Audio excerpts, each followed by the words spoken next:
Hi! Hi. So this week for our Saturday music video, we've decided to do something a little different. And we were just talking and we realized how weird this all is. and it might feel a little less weird because we come here every so often and we record things together. But when we watch worship together on a Sunday morning, it is very different from what we're used to. And especially the music feels very different. And it's awkward because you're singing alone in your house, or maybe you're just not even singing at all. Good.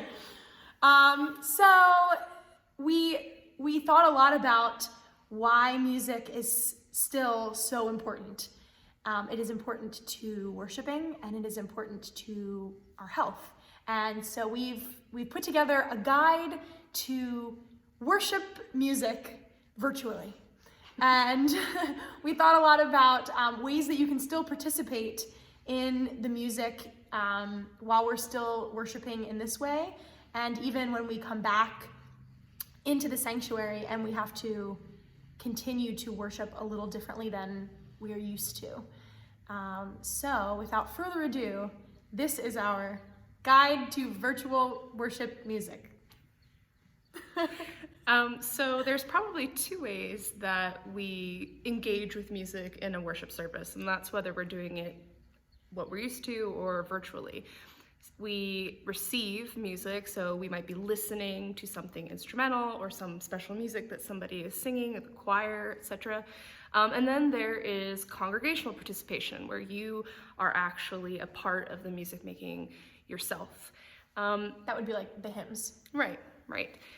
So when you're a receiver of the music, when you have instrumental music happening or a special guest musician or choir doing a special prepared piece, one of the most important things about that would be the text, the lyrics.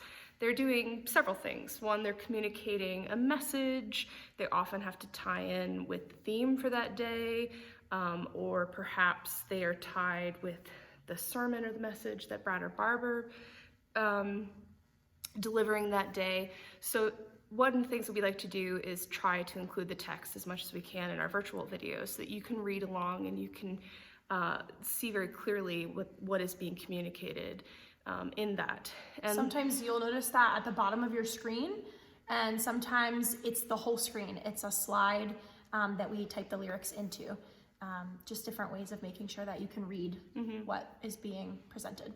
Right, so we encourage you to read along and try to think about what message is being portrayed in that particular piece. There's a lot of really great text out there that can be really encouraging and comforting in this time. So really focusing on the words, empowered by the sounds that you're hearing, right? Amplified by the harmonies and the music that's happening behind those is really powerful. We split the service up pretty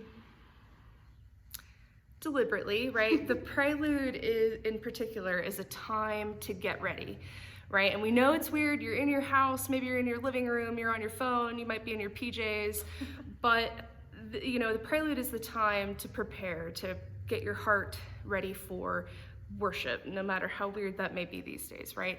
So one of the things we would encourage you to do is minimize distractions. If you're watching the service on the TV, maybe putting your phone aside for the 45 minutes. Put down your bagel. Yes. But it's a good time to center yourself and to use that music to help prepare you for what it is you're about to experience and for the 45 minutes to an hour that you're going to spend in communion with God.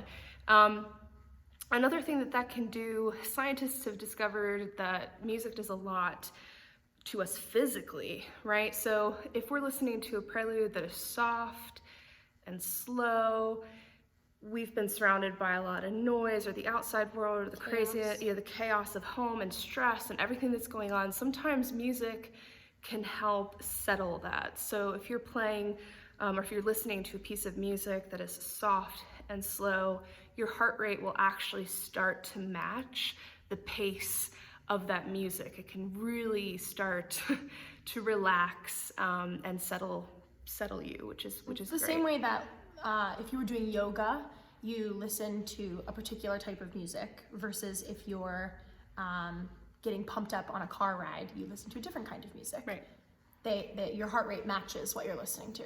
Right. So even just taking the time during the prelude to just focus on what it is that you're hearing, again, minimizing distractions, preparing yourself for worship, that's an important part that we hope that you engage in. An instrumental music moment is also a great time to pray. So there's no distractions, there's just something soothing and calm happening in the background, and you don't have to focus on anything but a conversation with God.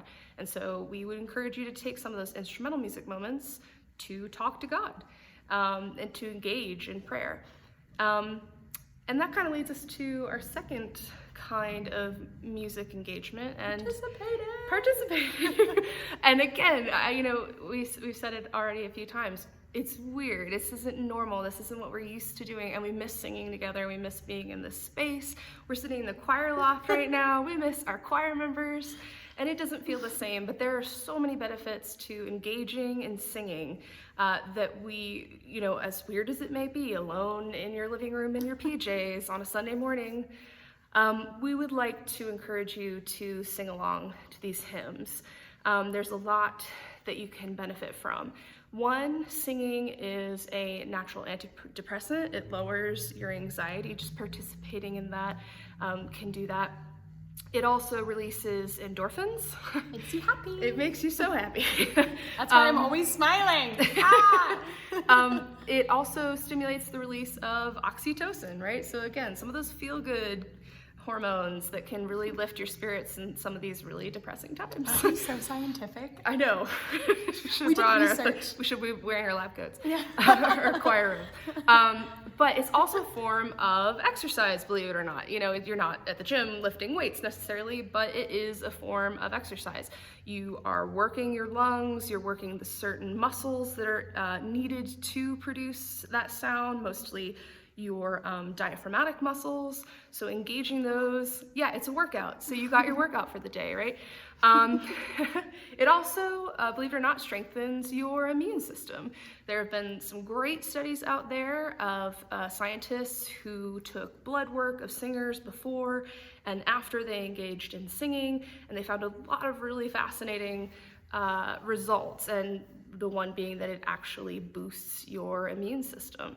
People had better looking blood work post singing. So of course, in this time where we're all kind of trying not to get sick, it's great to engage in that. It's like a vitamin. Your daily, so you got your exercise, you got your vitamin, you're feeling happy, right? And it actually delivers more oxygenated blood to your brain, so it can also help with mental alertness, memory. It can bring you out of that funk or fog that you may be in. So again, and what better way to start your day too? There's a reason why we worship in the morning. Yeah. And it's bright and early, and I know you can watch worship whatever time you so desire, but if you choose to engage at our usual time, it's a great way to wake up and start your day. You'll feel much better after. At least I do. Hopefully you do. But yeah, so I mean, whether you're receiving the music, whether you are being invited to participate in the music, we hope you think about some of these things. And even if it feels weird and you feel kind of silly, we're still all in this together, even though we're alone.